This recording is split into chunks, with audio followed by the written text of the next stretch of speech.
let's see then. I went to New Mexico in 38. I went to New Mexico. New Mexico, to the New Mexico State Insane Asylum. One of the patients we admitted, we were a state hospital, and to be committed there, you had to be insane, you know, because we were the New Mexico Insane Asylum.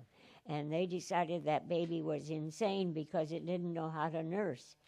Well, I'm sure the mother had these enlarged breasts, and they were hurting like the dickens, and she was holding the baby too tight to her breast, you know. And probably, you know, their little mouth and their little nose are practically right together. And she was probably holding it so tight that it wasn't able to breathe, and so of course he couldn't nurse. Because when they committed it as being insane because it didn't know how to nurse, all I had to do was find a bottle and put some milk in it and put a nipple on it and hold it in his mouth, and it couldn't eat fast enough, you know. It was practically starved to death. You must have thought you were the only smart person there. Well, I was starting to think that was just a common sense that she should have known better than to. But I can believe she could easily hold the baby too tight and didn't give him a chance to breathe.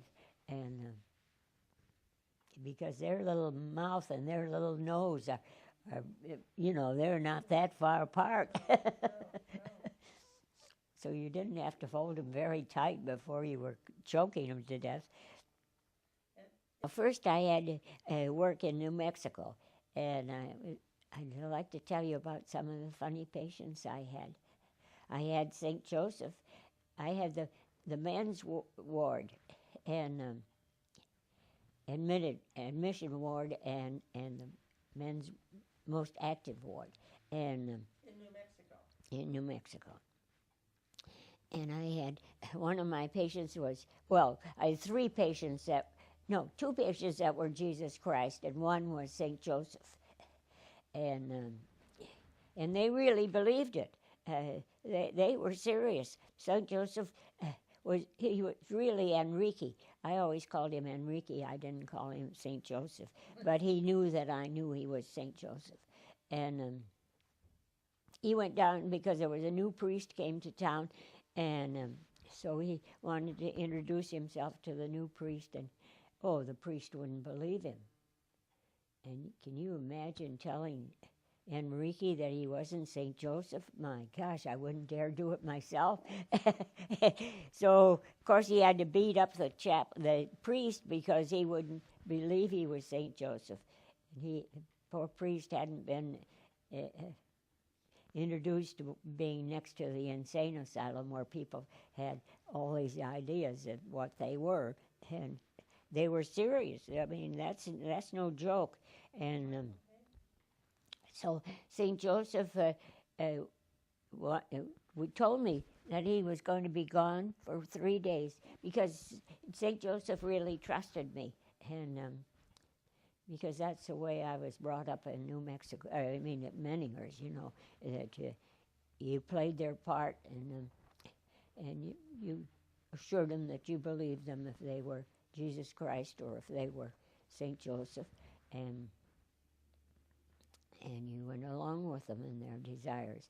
So St. Joseph came back, but St. Joseph told me he was going to be gone for 3 days. And in New Mexico, we could let our patients be gone if they wanted to. They all had to work on the farm, and it wasn't a place where you locked people up. And they didn't have any authority to lock anybody up. So if they wanted to go someplace, they could go. And so he told me that he was going to be gone for at least 3 days. And he was gone 3 days. So when he came back, he told me, he had the best time.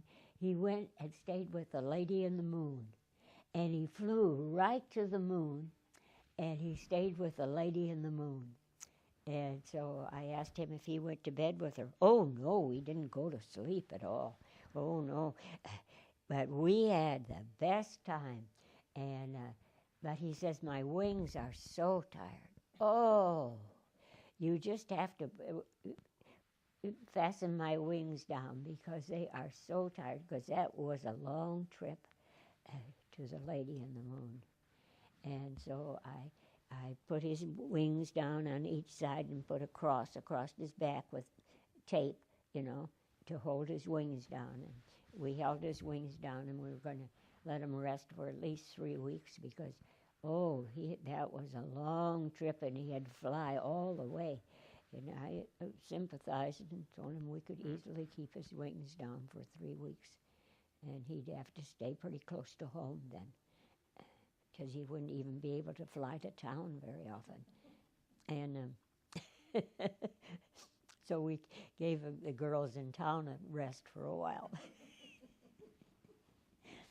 Because there was a line in town that he could use. I knew about it.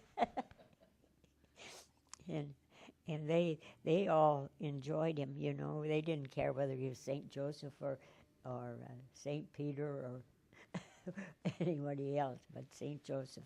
So,